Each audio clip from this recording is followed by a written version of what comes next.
Merci à vous, chers consoeurs, chers confrères. Je suis très heureux d'être parmi vous. Je félicite le comité de l'ADN pour l'engagement dans la formation médicale continue et pour la qualité de l'organisation. Avant d'entamer la relation médecin-malade, j'aimerais parler un petit mot sur la relation médecin-ministère de la Santé. Je rebondis sur la communication du professeur Sbahi. Effectivement, il y a eu un projet de loi qui a été soumis à la Chambre des conseillers. Ce projet de loi, il est très flou, il n'apporte pas de précision.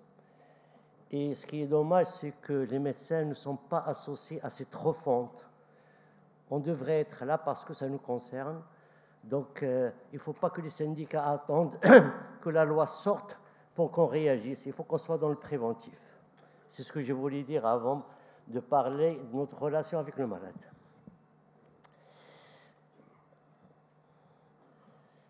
Est-ce qu'il y a un intérêt à ce qu'on traite ce sujet? D'abord, moi, je n'ai pas de conflit d'intérêt. Et il y a un intérêt, c'est d'abord de sensibiliser les médecins à l'importance d'une bonne relation dans la prise en charge du malade et dans le succès thérapeutique. Il faut, je vais essayer de comprendre avec vous les bases de cette relation afin de construire une relation de soins de qualité. Bien sûr, je suis un ancien président de l'ordre, donc dans le respect de la déontologie et des lois. Comment définir cette relation médecin-malade? Bon, c'est très simple. Mais moi, ce qui m'intéresse dans la définition, c'est que c'est un processus émotionnel et cognitif entre deux personnes, le médecin et une personne qui est en souffrance. Cette relation, c'est un contrat en réalité, c'est un contrat moral. Dès que le malade rentre dans le cabinet ou dans la salle de consultation, il s'établit un contrat entre le médecin et le malade. Le médecin accepte de soigner ce patient et le patient accepte de suivre les recommandations du médecin. Et d'ailleurs, on va le voir après, au niveau de la législation, même s'il n'est pas écrit, on est soumis à la DOC, ou d'ailleurs les obligations du contrat. Et c'est un contrat qui est basé sur la confiance. Bien sûr, on parlera aussi de la confiance, parce que de la confiance va découler le secret professionnel. Et c'est normal que cette relation ne soit pas stéréotypée. Ça dépend du caractère du médecin, ça dépend du caractère du patient, et ça dépend aussi des contextes social, économique, un malade pauvre, un malade riche, malgré qu'on a l'obligation de traiter les malades de la même manière, mais dans la relation, ça joue.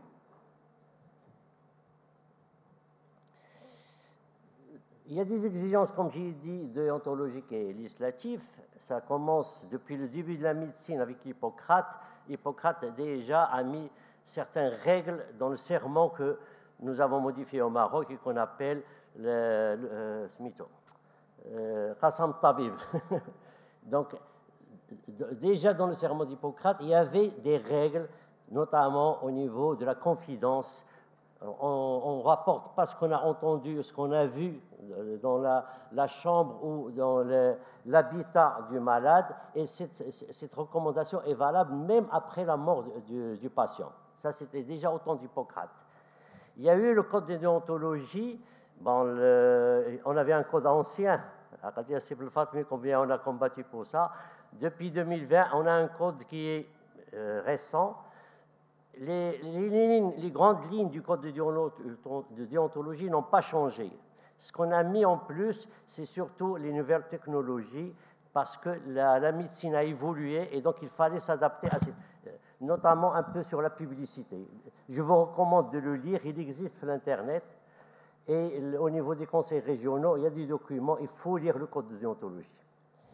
Il y a la Déclaration universelle des droits de l'homme qui met l'accent sur l'intégrité physique et psychique du patient, donc le respect de cette intégrité.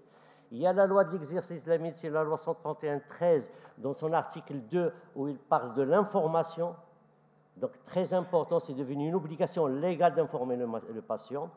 Et enfin, même si le code pénal et le DOC n'ont pas d'article spécifique pour la médecine, on est jugé dans certains écarts par le code pénal, par exemple au niveau du secret professionnel, et au niveau civil par le DOC quand il y a une rupture de contrat. Ces lois et ces codes de déontologie entraînent certains droits de patient. Je ne cite pas tous les droits, mais je cite les droits les plus fondamentaux. Le premier droit, c'est le droit à l'information. Cette information doit être claire, loyale et adaptée à l'état du patient. Chaque patient, on l'informe, on ne peut pas lui faire de cours de médecine, mais il faut qu'il comprenne que ce soit pour le traitement ou pour une intervention chirurgicale, qu'est-ce qu'on lui propose. Et à partir de cette information, on aboutit au consentement. Rien ne doit se faire sans le consentement du malade. Il faut que le malade soit conscient de ce qu'il va subir au niveau molécules chimiques pour le traitement ou au niveau d'actes chirurgicaux. Ce consentement, bien sûr, il doit être libre. On ne peut pas forcer un malade, sauf quand l'urgence est vitale. Et éclairé, ça veut dire qu'il a été soumis à une information. Le troisième point, c'est le secret médical. On en a déjà parlé à partir d'Hippocrate. Il y a un ancien président de l'ordre français de la période d'entre-deux-guerres qui a dit une phrase qui m'a plu, c'est qu'il n'y a pas de confiance sans confidence et qu'il n'y a pas de confidence sans secret. Donc dès qu'on est dans la relation de confiance, il y a un secret. Très important dans la suite des choses. Et enfin, les soins de qualité, parce que en tant que médecin, on ne va pas être jugé sur un résultat, on est jugé sur des moyens, sauf en chirurgie esthétique, bien sûr. Et cette obligation de moyens, c'est des soins attentifs et consciencieux selon les données récentes de la science. C'est sur ça qu'on va être jugé, pas sur autre chose. Vous voyez que la présidence de l'ordre m'a marqué à fond. Il existe plusieurs modèles. D'abord, l'approche peut être différente. On peut avoir au niveau de la relation une approche historique, comme on a dit, à partir d'Hippocrate jusqu'à aujourd'hui. Il y a une approche sociologique et il y a une approche depuis Freud, une approche psychanalytique. Ceci aboutit à plusieurs modèles. Je n'ai choisi que 4 pour ne pas encombrer la présentation. Le premier modèle, c'est le plus ancien, c'est le modèle paternaliste, où le médecin détient le savoir et donc il détient un pouvoir. Même la société avant, elle était organisée d'une manière autoritaire. Le chef de famille, le chef d'entreprise, tout le monde était soumis au pouvoir. Et la société donnait au médecin ce pouvoir de mettre le citoyen en quelque sorte dans les rails. Il ne faut pas que le citoyen soit malade parce qu'un citoyen malade coûte cher à la société. Donc on avait de la part de la société un pouvoir d'agir. C'est une relation où le malade est passif, il subit. Donc c'est pour ça qu'on l'appelle patient, il doit patienter. C'est une relation de type adulte-enfant. Et il est favorisé, bien sûr, par les systèmes éducatifs autoritaires. Il a un avantage, surtout en urgence, la rapidité de décision. Bien sûr, il a une limite, il ne favorise pas la communication. Donc, l'alliance thérapeutique, on va revenir sur l'alliance thérapeutique par la suite. L'alliance thérapeutique est un concept qui a été adopté en psychiatrie au début, mais qui actuellement il est généralisé. Le deuxième modèle dont je vous en parlais, c'est le modèle informatif. Ça veut dire que le médecin donne l'information au patient et le laisse décider. Il y a dans cette relation une recherche d'autonomie du patient et c'est une relation horizontale, elle n'est pas verticale. Elle est utilisée surtout en médecine préventive et dans les maladies psychosomatiques. On laisse au malade le choix entre les différentes thérapeutiques qu'on peut lui proposer. Et là, l'avantage, c'est surtout l'appropriation par le malade de son état. Elle a une limite, il nécessite beaucoup de temps et beaucoup de ressources humaines, et le patient, malheureusement, reste indécis. Il y a le modèle conflictuel. Là, le médecin détient un savoir professionnel, et le patient, il détient un savoir profane, qui souvent il est collecté à partir d'articles de journaux ou d'Internet. Et il va y avoir une lutte de pouvoir entre le médecin qui veut imposer sa vision des choses et le malade qui veut s'approprier les décisions. Et donc, on se retrouve d'abord dans une relation où le malade il devient client. Il veut la satisfaction du client. Et c'est une relation sur le plan psychanalytique entre adulte et adolescent. Il est réclamatif, l'adolescent. Il veut comprendre. Et donc, ce type de malades sont dans la même position. On voit cette relation chez les malades qui sont revendicatifs. Et il est favorisé, bien sûr, par le développement des technologies de l'information et de la communication. Et là, il limite, pour le médecin, il faut qu'il maîtrise la compétence dans la résolution du conflit. Enfin, le modèle de partenariat où le médecin reconnaît qu'il ne connaît pas la totalité des connaissances, il concède et respecte les connaissances du malade. Et donc, on se met dans une relation de partenaire, d'adulte à adulte. Il est utile dans les maladies chroniques, notamment dans le diabète. Et elle a un avantage, c'est une meilleure observance du traitement par le malade, puisqu'on l'inclut, on discute avec lui. Sa limite, c'est ce qui nécessite des capacités communicationnelles quand même. Ces modèles, on va les retrouver par la suite, mais le plus important, pourquoi la relation malade-médecin échoue dans certains cas. C'est que déjà, au niveau de la société, la relation de confiance a diminué dans tous les secteurs. Bien sûr, le secteur médical est touché, c'est aggravé par les médias et par certains confrères, une des raisons aussi de l'échec, c'est les longues files d'attente, que ce soit au cabinet ou aux urgences ou les secteurs publics. Plus on attend, plus on s'énerve, plus on est dans l'insatisfaction. Il y a aussi un autre phénomène, c'est la dissémination des soins. Avec les nouvelles technologies, quand on rentre dans un cabinet médical actuellement, le médecin est devant un ordinateur. Il ne regarde même pas le patient, il pose des questions et il tape sur le clavier. Donc, ça crée une discordance. Il faut faire attention à ça. Il faut regarder, on va en parler dans la communication. Il faut toujours regarder le patient quand on lui parle en face. Il y a une facilité dans les examens complémentaires. C'est vrai que la technologie a beaucoup avancé, qu'on a des diagnostics extraordinaires par le scanner, par l'IRM, par je ne sais pas quel examen biologique, mais ce n'est pas uniquement ça.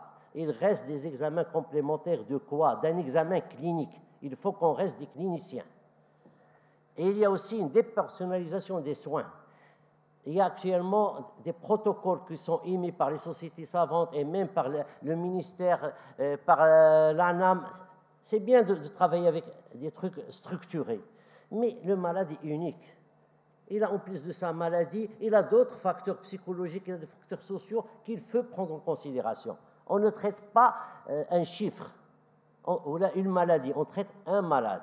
Très important, et il faut qu'on retienne ça. Bien sûr, les nouvelles technologies de l'information et de la communication vont fausser le jeu parce que certains patients vont puiser certaines informations dans des sites parfois qui ne sont pas spécialisés. Ils vont avoir une idée sur leur maladie et il va venir devant le médecin avec un approprié. Et donc, il y aura une discordance au niveau des informations fournies par l'extérieur par rapport aux informations fournies par le médecin, et ça aboutit, in fine, à une insatisfaction et donc à un conflit. Il y a des facteurs de réussite de cette relation. La première, c'est l'écoute. Quand le patient vient le voir, il a envie de parler, il a envie parfois de soulager sa douleur par la parole. Donc il faut qu'on l'écoute d'une manière patiente, attentive et bienveillante. Il faut aussi de l'empathie. L'empathie, c'est la capacité de comprendre ce qu'éprouve le malade. Ce n'est pas de vivre avec lui, il ne faut pas pleurer avec lui. On tombe dans la sympathie, on tombe dans l'excès. Mais il faut que le malade sente qu'on est là avec lui pour lui. C'est très important dans la relation. Il faut qu'on soit honnête et sincère. C'est ce qui fait l'honorabilité de notre profession. Et l'article 1 de la loi 131, la médecine ne peut pas être pratiquée comme un commerce. Ça nous permet de vivre, et même il doit nous permettre de vivre correctement, et plus que correctement, mais on ne doit pas tomber dans les choses qui font déshonneur à la profession. Et il y a un respect du patient, d'abord de son intimité, et j'ouvre une parenthèse sur ce qu'on appelle l'espace vital. L'espace vital, il est défini par des maîtres. L'intimité de la personne, elle est entre 0 et 0,5 mètres. Ça, c'est un espace intime. Et à partir de 0,5 à 1,5 mètre, c'est l'espace personnel, où on admet les gens proches, les amis, la famille. Au-delà entre 1,5 m et 3 mètres, on est dans l'espace social où certaines relations peuvent être là. Et au-delà de 3 mètres, c'est l'espace public. Au Maroc, notre espace intime est très limité. On se touche rapidement, on est collé dans la file.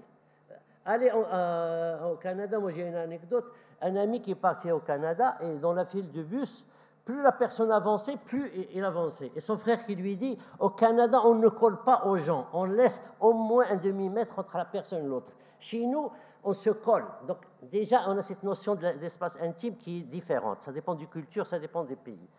Mais en tant que médecin, avant de pénétrer dans l'espace intime du patient, il faut demander l'autorisation. Je vais vous examiner. Est-ce que je peux ne pas le violenter, ne pas l'agresser en rentrant directement dans son espace intime? On parle, on touche le patient et on a même des gestes qui sont plus dans l'intimité, que ce soit l'examen rectal ou vaginal chez la femme. Avant de faire ça, prenez le temps de demander. Peut-être quelqu'un est analphabète, on peut lui poser la question gentiment, est-ce que je peux pénétrer dans cet espace? Est-ce que je peux faire cet examen? C'est très important de demander l'autorisation. Et bien sûr, il faut respecter aussi les croyances des gens. Quelqu'un qui va chez le frère, il faut lui expliquer la gravité de certains produits. Mais si ça le soulage sur le plan mental, on n'a pas le droit de le critiquer. En tant que médecin, on a le droit de prendre en charge toutes les religions. Il n'y a pas de race. Donc, il faut qu'on reste dans cet état d'esprit. Pardon, le dernier point, c'est la communication qui est adaptée, et j'enseigne sur la communication. Vous savez tous qu'il y a une communication verbale et non verbale, et que dans la communication verbale, les mots ne représentent que 7% de l'objectif, et que 38%, c'est l'intonation de la voix, c'est le volume de la voix, c'est tout ce qui entoure cette voix. Et 55%, c'est de la communication non verbale. Donc, dans cette communication verbale, il faut, comme j'ai dit tout à l'heure, maintenir le contact visuel et auditif avec le patient. Il faut que nos questions soient pas seulement fermées. La question fermée, c'est la question qui admet comme réponse oui ou non. Il faut avoir des questions aussi. Bien sûr, on a besoin de ça, mais on a besoin de questions ouvertes. Il faut poser la question au malade pour qu'il exprime sa douleur, comment il la ressent lui. ماشي واش تجيك على اليمين وعلى اليسار يعطيك oui ou non. La reformulation, on va revenir sur la reformulation. Et on doit éviter dans notre langage les excès, ne pas trop dramatiser et ne pas trop simplifier. Enfin, au niveau de notre langage, comme j'ai dit, il faut qu'il soit simple, il faut que les mots soient bien choisis et qu'on fait des pauses quand on parle. Laisser le malade le temps d'ingérer ce qu'on lui a transmis. Dans la communication verbale, je n'invente rien, il y a tout ce qui est expression du visage, tout ce qui est mimique, postuelle, gestuelle, et l'intonation de la voix joue un rôle très important. Au niveau, quand on parle à quelqu'un, ça c'est pour revenir à la reformulation, il y a une grande différence à ce qu'on pense par rapport à ce qu'on dit. Et souvent, quand on commet une erreur, on dit « je n'ai pas pensé ça ». J'ai exprimé un mot qui ne correspond pas à ma pensée. Maintenant, moi, je suis émetteur. Le receveur, il va recevoir le mot et il va l'interpréter lui-même. Et donc, au niveau de la compréhension, il y aura encore une discordance. Et la meilleure façon de couper ça, c'est la reformulation. Ça veut dire qu'on doit reposer la question au malade. Est-ce que j'ai bien compris ce que tu as dit? Et tu répètes ce qu'il a dit. Il dit oui. Ou là, tu dis là, je ne dis pas ça. Et la deuxième reformulation, c'est de poser la question au malade, est-ce que tu as compris ce que j'ai dit? Répète-moi ce que j'ai dit. Que ce soit au niveau de la prise des médicaments, il faut reposer la question et entendre ce que lui, il a compris. Et c'est comme ça qu'on peut redresser certains écarts. Très important de tenir compte de l'état mental du patient. J'avais un ami, professeur Najib de pédiatrie, qui me disait toujours... Pardon. Je suis toujours ému quand je dis que je suis désolé. Le malade est en situation d'exception. Le médecin est en situation ordinaire. Le médecin, il est dans une situation qui est sécurisée. Tu es dans ton bureau, tu es dans ton cabinet, tu es dans ton hôpital, tu es en sécurité. Le patient, il est dans une situation de stress, de peur. Il se demande, il se pose beaucoup de questions. Le médecin est donc dans une situation critique. Par contre, que le patient, il est dans une situation hypnotique. Les gens qui ont fait des formations en hypnose comprennent ça. Mehzouz, marfou', b'darija. Et donc, le médecin, il est dans une attitude critique avec un esprit d'analyse, alors que le patient, il est dans un isolement et il est, ce qu'on a entre parenthèses, il est dans la lune. Et il est dans cet état, il est dans un état hypnotique et donc suggestif. Et cet élément suggestif pour les gens qui connaissent l'hypnose, on peut l'influencer positivement. Comment savoir est-ce que notre relation avec le malade est réellement bonne? Il y a un élément qui est l'observance. C'est quoi l'observance? C'est la disposition du patient à suivre les recommandations qu'on lui a données, principalement au niveau des prescriptions médicamenteuses. Quand il y a une mauvaise observance, il y a une inertie thérapeutique. Il faut savoir aussi que ce n'est pas seulement, l'inertie thérapeutique, ce n'est pas seulement la relation. Il y a d'autres facteurs qui vont agir. C'est l'insuffisance des explications, c'est la difficulté de comprendre les prescriptions, c'est le nombre de médicaments prescrits qui sont excessifs, le malade se perd, c'est la crainte d'effets secondaires. De plus en plus, les nasqariens, ils lisent les effets secondaires, je ne prends pas ce médicament. C'est les informations contradictoires qu'ils recueillent un peu partout, l'Internet, le voisin, le concierge, entre les informations du médecin, et donc on se met dans une situation où on abandonne. L'idéal dans la relation et dans l'observance, c'est d'aboutir à l'alliance thérapeutique. Le malade s'approprie la prescription. Il est là, et donc il croit ce qu'il fait. Un autre élément à connaître, c'est dans la relation malade, c'est le transfert et le contre-transfert. C'est des notions de psychiatrie. Et le transfert, c'est l'ensemble de réactions conscientes et inconscientes que le patient éprouve à l'égard de son médecin. Souvent, c'est un transfert positif. Souvent, et parfois, ça dégénère et ça devient, c'est ce qu'on a dit, de la sympathie et pas de l'empathie. Et il y a aussi le contre-transfert, c'est les mouvements affectifs que le malade influence sur le sentiment du médecin. Et il y a des contre-transferts positifs, bien sûr, mais il y a aussi négatifs, où tu n'es plus dans l'écoute et il t'embête le malade, tu as envie de te débarrasser. Il faut faire très attention à ces éléments. Et un des éléments que je recommande, moi, c'est le port de la blouse. Quand on est en civil par rapport au patient, on est un être humain, quelconque. Quand on porte la blouse, on est le médecin. Donc, même son transfert, il ne le fait pas pour moi en tant que personne. Il le fait pour moi en tant que médecin. Et moi-même, je me protège non seulement des éjections de sang, etc., mais je me protège sur le plan psychologique.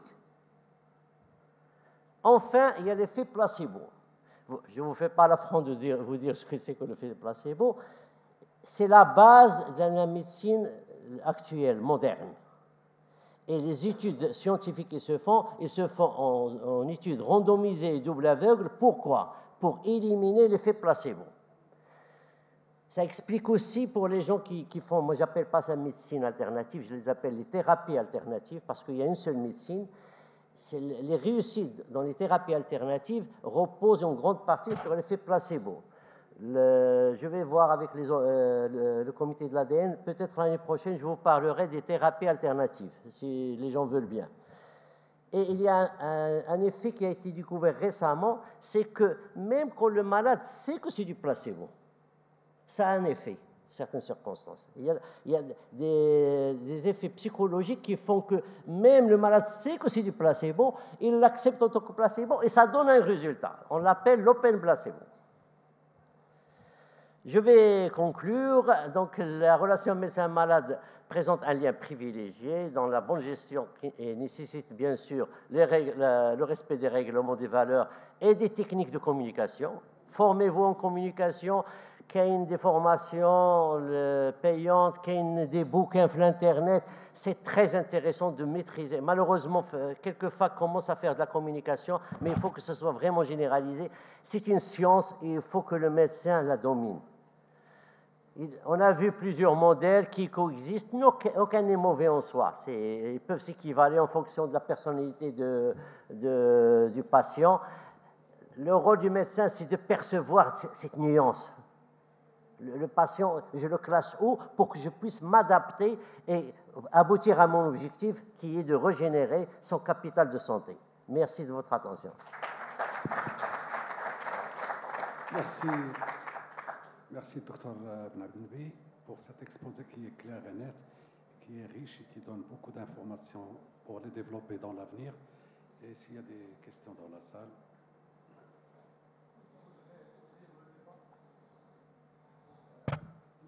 Micro, s'il vous plaît. Merci.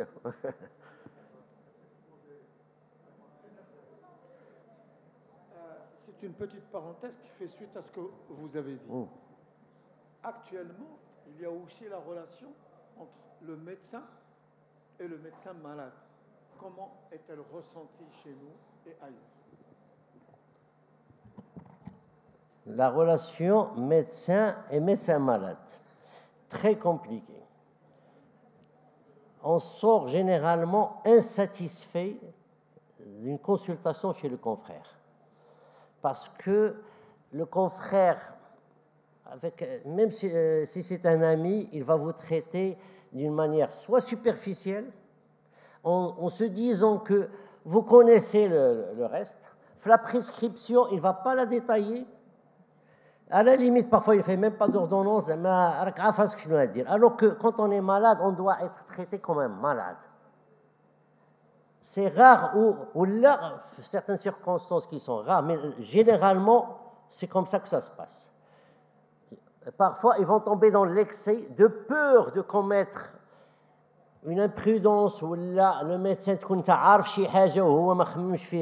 il va étaler tout. Et la meilleure façon pour se protéger, malheureusement, on demande des examens complémentaires à ne pas finir. En se disant, moi j'ai demandé le maximum, on n'est pas dans une relation saine quand un médecin. Il y a un autre facteur aussi, c'est que, surtout dans le privé, les gens n'ont pas de couverture sociale. Donc quand ils vont chez le médecin, la gratuité, elle est de mise. Et ça fausse le jeu. Bien sûr, ça, je ne généralise pas qu'il y a des médecins qui sont bons, mais globalement, on est dans ce schéma-là, on est superficiel. Je ne sais pas, bon, les autres, est-ce qu'ils partagent mon avis? Moi, je me parle de mon expérience.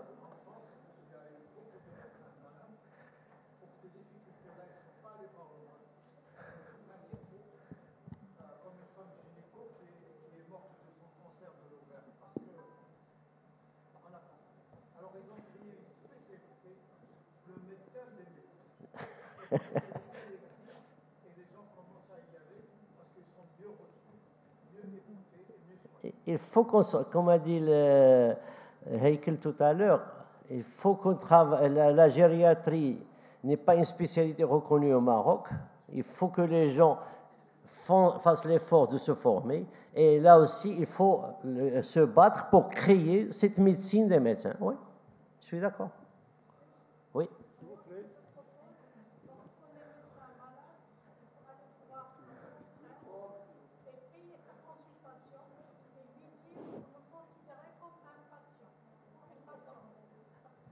Même quand on le dit, la réalité, il faut partir incognito. Ça veut dire, what's in it?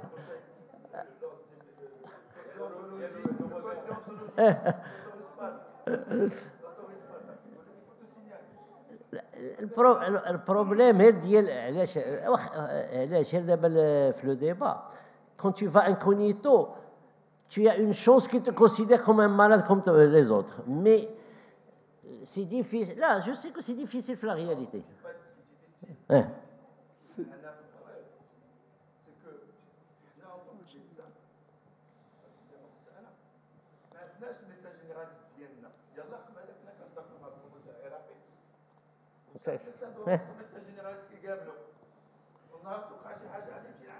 Parfaitement d'accord. كل من الصغر ديالك عندك ميدسان متبعك ملي تولي طبيب راه الميدسان ديالك باقي عندك. اوني داكور.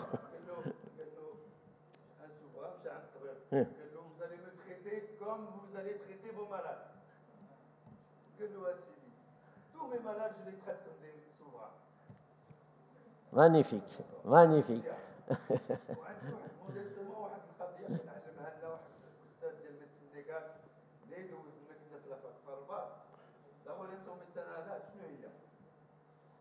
C'est une science qui rejoint une confiance au travers d'une connaissance. Rien de plus simple. Je crois que vous l'avez dit aussi au début, c'est magnifique. Mais tout ça pour arriver à quelque chose aujourd'hui qui, en France, je travaille en France, c'est l'information éducation. Aujourd'hui, c'est devenu une obligation légale. Si vous ne l'écrivez pas sur votre compte rendu sur Radio, donc quand vous avez informé le matin, alors il peut sortir et vous attaquer parce que vous ne l'avez pas informé. Il n'a pas été informé, il a le droit à une subvention. Si vous n'avez pas vous devez l'écrire. C'est à vous de vous défendre. Aujourd'hui, c'est au médecin de vous défendre. Exactement. Voilà, ça rentre dans un conflit qui est créé par quoi? Par l'internet, l'hygiène, les médecins,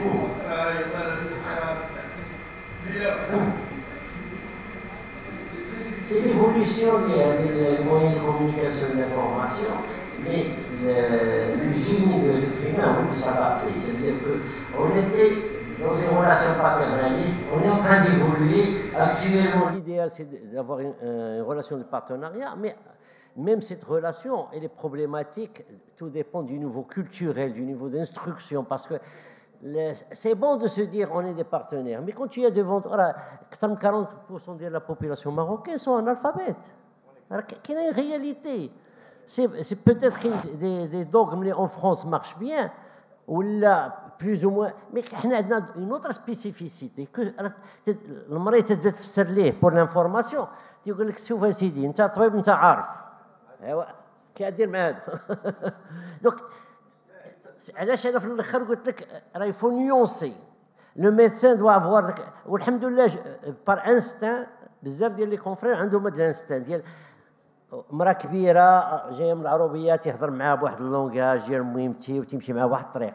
كلكان كي اغيف كوستيم كرافات عطاش كيز تيهضر معاه بالفرونسي. دونك راه انكونسيامون راه سادابت. L'objectif de la communication, c'est de prendre conscience qu'on doit retravailler notre conscient, de s'aider des techniques de la communication pour maîtriser. In fine, l'objectif, c'est d'avoir un malade qu'on a soulagé de sa souffrance, c'est tout. Le reste, ne compte pas.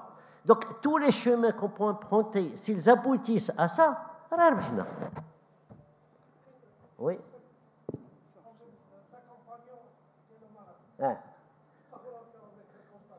L'accompagnement du malade, bon, on n'a pas le temps de parler de tout ça. كاين في المغرب عندنا واحد القضيه اللي ماتسا ما تنعرفوهاش ولا نيجليج، هي لو سكري بروفيسيونيل.